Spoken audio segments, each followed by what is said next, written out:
नमस्कार साथियों, स्वागत है आप सभी का आपके अपने YouTube चैनल अनिरेज सक्सेस में। तो भाई हम आज बात करने वाले हैं पॉलिटी के ऊपर। आज हम पॉलिटी स्टार्ट कर रहे हैं। इससे पहले मैथ्स की भी और क्लासेस चल रहे हैं, वो आप हमारे चैनल पे जाकर देख सकते हैं। तो आज हम स्टार्ट कर रहे हैं पॉलिटी। पॉलिटी में भी हमारा जो पहला चैप्टर है वो है मेकिंग ऑफ कॉन्स्टिट्यूशन। पॉलिटी को हम किस लेवल पे लेके चलेंगे वो मैं आपको क्लियर कर देता हूँ। बेसिकली हम पॉलिटी को लेके चलेंगे यूपीएसआई लेवल पे, क्योंकि आपको पता है यूपीएसआई लेवल पे अच्छे खासे लेवल की पॉलिटी पूछी जाती है। अच्छे खासे लेवल की पॉलिटी पूछी जाती है यूपीएसआई पे, तो हम डीप लेके चलेंगे तो ऑटोमेटिकली रेलवे भी क्लियर हो जाएगा, दिल्ली पुलिस भी हो जाएगा, और बाकी जो भी ऑल अदर गवर्नमेंट एग्जाम्स होते हैं वो भी ऑटोमेटिकली इसमें कवर हो जाएंगे। ठीक है, बाकी वीडियो होप सो आपको पसंद आए तो चैनल को सब्सक्राइब जरूर कर लीजिएगा भाई, ताकि आगे जो भी इसकी वीडियोस होंगी इससे रिलेटेड वो आपको मिलती रहे। ठीक है, पॉलिटी का जो पहला चैप्टर हम स्टार्ट कर रहे हैं उससे, जिसका नाम है मेकिंग ऑफ कॉन्स्टिट्यूशन। हिंदी में कहे तो भाई संविधान का निर्माण आज हम करने वाले हैं। उसमें भी ये पहली वीडियो होगी, इसके और भी पार्ट्स हैं जो हम अगली वीडियोस में डिस्कस करेंगे। तो चलिए देर ना करते हुए वीडियो में स्टार्ट कर लेते हैं। ठीक है, जैसा मैंने बताया भाई संविधान का निर्माण हम कर रहे हैं, तो बहुत सारी चीजें हुई थी संविधान बनने से पहले, आपको पता ही है। ब्रिटिश का हमारे यहाँ भारत में राज था। तो सबसे पहले बात करते हैं संविधान सभा की जो मांग हुई थी वो कहाँ से हुई थी भाई। सबसे पहले भाई 1895 में पहली बार कौन थे भाई? बाल गंगाधर तिलक। 1895 में पहली बार बाल गंगाधर तिलक द्वारा संविधान सभा की मांग की गई थी। तो ये भी चीज याद रखिएगा पॉइंट को। सीधा सीधा क्वेश्चन कर लेता सबसे पहले भाई इसका मुद्दा किसने उठाया था संविधान सभा का? तो भाई बाल गंगाधर तिलक जी लेकर आए थे, जिन्होंने उसकी मांग की थी 1895 में। बाल गंगाधर तिलक ने जो संविधान सभा की मांग की थी, वो संविधान सभा की मांग को ब्रिटिश सरकार ने भी मना कर दिया था उस टाइम पर। तो क्वेश्चन नहीं पूछा सबसे पहले स्टार्ट किसने किया, तो बाल गंगाधर तिलक। कब स्टार्ट किया? 1895। आप सीधा सीधा याद रखिएगा। लेकिन वे ब्रिटिश सरकार ने उस टाइम मना कर दिया था। ठीक है, नेक्स्ट पे चलते हैं। संविधान सभा की मांग इनकार करने के बाद भी भारतीय की यह रणनीति कि हम निरंतर संविधान सभा की मांग को भाई हम प्रयत्न करते रहेंगे, प्रयास करते रहेंगे, भले ही ब्रिटिश सरकार पूरी करे या ना करे, हम अपनी तरफ से भाई इस चीज को लेके चलते रहेंगे। तो ये सीधा सीधा पॉइंट भारतीयों की तरफ से था। ठीक है, अगले स्लाइड पे चल लेते हैं। फिर भाई दोबारा से मांग उठी थी, वो दोबारा से मांग उठी थी 1895 में, बाल गंगाधर तिलक ने की थी, वो मना हो गया था। फिर दोबारा मांग उठी थी 1922 में। किसके द्वारा हुई थी? महात्मा गांधी जी के द्वारा, क्योंकि वो आ चुके थे उस टाइम सत्ता में थे। ठीक है, महात्मा गांधी जी के द्वारा 1922 में स्टार्ट हुआ था। तो महात्मा गांधी ने भाई अपनी मांग में क्या कहा था भाई? संविधान सभा शब्द का प्रयोग नहीं किया था। ठीक है, संविधान सभा के बिहाफ पे उन्होंने किसका यूज किया था भाई? स्वराज। स्वराज को भी क्या कह देते हैं? Self government.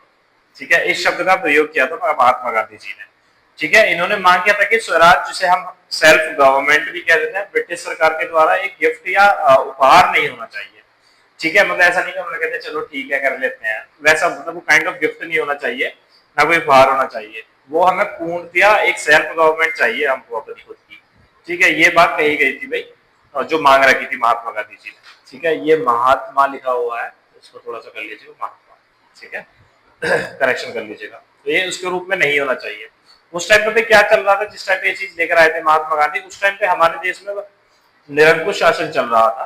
ठीक है, भारतीय ने मांग किया था कि सत्ता का बंटवारा होना चाहिए। निरंकुश क्या होता है कि एक तरफा, भाई सामने वाला एक राजा होगा, उसने कह दिया ये काम होना तो मतलब वो काम होना है। तो निरंकुश शासन चल रहा था, तो भाई भारतीय ने मांग किया कि सत्ता का क्या होना चाहिए? बंटवारा होना चाहिए, विकेंद्रीकरण होना चाहिए, मतलब किसी एक के हाथ में पावर नहीं होनी चाहिए। तब ब्रिटिश सरकार क्या लेकर आई थी? द्वैध शासन। द्वैध शासन को इंग्लिश में डायरची भी कहते हैं। ठीक है, बाकी आप द्वैध शासन याद रखिएगा। ठीक है, तो अब द्वैध शासन बात कर लेते हैं। द्वैध शासन होता क्या है? ये तो हमने सुना कि द्वैध शासन लेकर आए, द्वैध शासन है क्या उस पर बात कर लेते हैं। तो द्वैध शासन जैसे मैंने आपको बताया डायरची कहते हैं इंग्लिश में इसको। तो भाई जो भारत शासन अधिनियम था, कौन सा वाला? 1919 वाला। कौन सा? भारत शासन अधिनियम 1919 द्वारा जो था, वो शासन जो लाए थे भाई, उसमें क्या कहा गया था भाई? जो सर्वोच्च सत्ता है वो दो व्यक्ति हो या फिर दो संस्थान हो। संस्थान मतलब पता है, जैसे एकेडमी टाइप कह सकते हैं आप, मतलब दो अलग अलग जगहों पे बटी होनी चाहिए। ठीक है, इसी को क्या कहते हैं? सबसे पहले द्वैध शासन कहते हैं। मतलब दो लोगों में बटी होनी चाहिए, या दो एकेडमी हो गई, दो इंस्टीट्यूट हो गया, आप ऐसा सोच सकते हैं इसको। दो जगहों में बटी होनी चाहिए, इसको द्वैध शासन कहते हैं। ठीक है, किस तरह से पॉइंट रखे गए थे कि एक तो गवर्नर होना चाहिए और उसका एक मंत्रिमंडल, जिसे कैबिनेट कहते हैं। तो गवर्नर और कैबिनेट होगा, ये पॉइंट रखा गया। दूसरे पॉइंट पे क्या रखा गया? ये एक रखा गया कि एक व्यक्ति है, कौन? गवर्नर और कैबिनेट। और दूसरे पॉइंट में कहा गया कि गवर्नर साहब होंगे और कार्यकारिणी परिषद, जिसे एग्जीक्यूटिव काउंसिल भी कहते हैं, ये होगा। तो गवर्नर विद कैबिनेट और गवर्नर विद एग्जीक्यूटिव काउंसिल, ये होगा भाई। ठीक है, अब बात करेंगे मंत्रिमंडल के जो सदस्य थे तथा कार्यकारिणी के जो सदस्य थे, सदस्य को गवर्नर के द्वारा ही नियुक्त किया जाता था। मतलब जो कैबिनेट में आएगा वो भी गवर्नर के द्वारा आएगा, जो एग्जीक्यूटिव काउंसिल में आएगा वो भी गवर्नर के द्वारा आएगा। इट मीन्स इसका मतलब क्या है, हटाने की जो प्रक्रिया थी वो भी गवर्नर के द्वारा, नियुक्त भी अपॉइंट भी वही करेगा और हटाएगा भी वही। ये किसके दोष में थी अधिनियम में, 1919 के अधिनियम में। ठीक है, अभी इसमें थोड़ा सा डिस्कशन करते हैं ताकि क्लियर हो जाए पॉइंट दयार्जी वाला। ठीक है, क्या है, जब मंत्रिमंडल यानी कि कैबिनेट जैसा बताया तथा कार्यकारिणी के सदस्य वही कार्य करते थे जो गवर्नर चाहता था। ठीक है, मतलब कैबिनेट गवर्नर का भाई ये काम करना है तो कैबिनेट वो काम करेगी, सेम है एग्जीक्यूटिव काउंसिल जो थी वो भी वही काम करेगी जो गवर्नर कहेगा। मतलब कठपुतली थी ये दोनों, मेन जो सत्ता थी वो किसके हाथ में थी, गवर्नर के हाथ में ही थी। ठीक है, गवर्नर के हाथ में ही थी।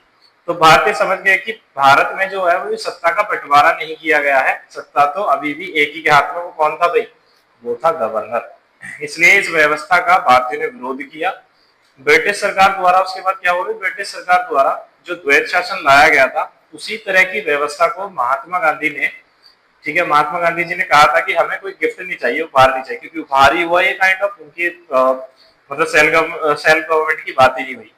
ठीक है, तो गिफ्ट के तौर पे हमें दे दिया गया। तो महात्मा गांधी जी का मानना था कि स्वराज हम भारतीयों की इच्छा से उत्पन्न होना चाहिए। ब्रिटिश सरकार को ये बात बहुत खराब लगी, उन्होंने भी महात्मा गांधी जी ने जो स्टार्ट किया था 1922 में उसको भी उन्होंने क्या करा, कैंसिल करवा दिया।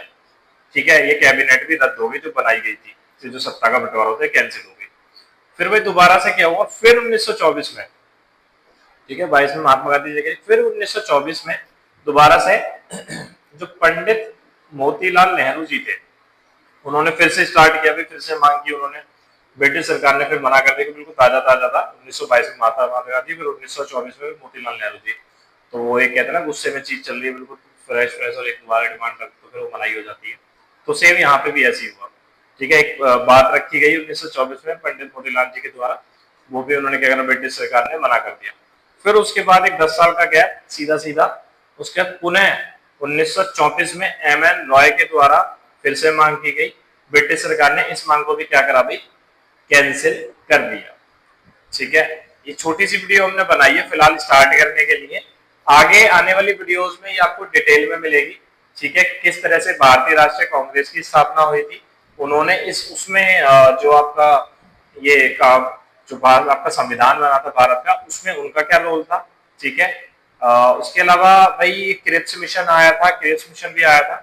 ठीक है, पॉलिटी जब स्टार्ट होती है तो उससे पहले थोड़ा बैकग्राउंड भी जानना पड़ता है कि पीछे का बैकग्राउंड क्या रहा है। तो अभी हम पीछे के बैकग्राउंड पे चल रहे हैं कि मेकिंग ऑफ कॉन्स्टिट्यूशन, कॉन्स्टिट्यूशन बनना कहाँ से स्टार्ट हुआ था। ठीक है, होप सो ये वीडियो आपको पसंद आई होगी। आने वाली वीडियो में आपको कोई डिटेल में मिलेगा पॉलिटी में और भी ज्यादा कंटेंट। ठीक है, फिलहाल के लिए हमने स्टार्ट करने के लिए एक छोटी वीडियो बनाई है, होप सो ये वीडियो आपको पसंद आई होगी।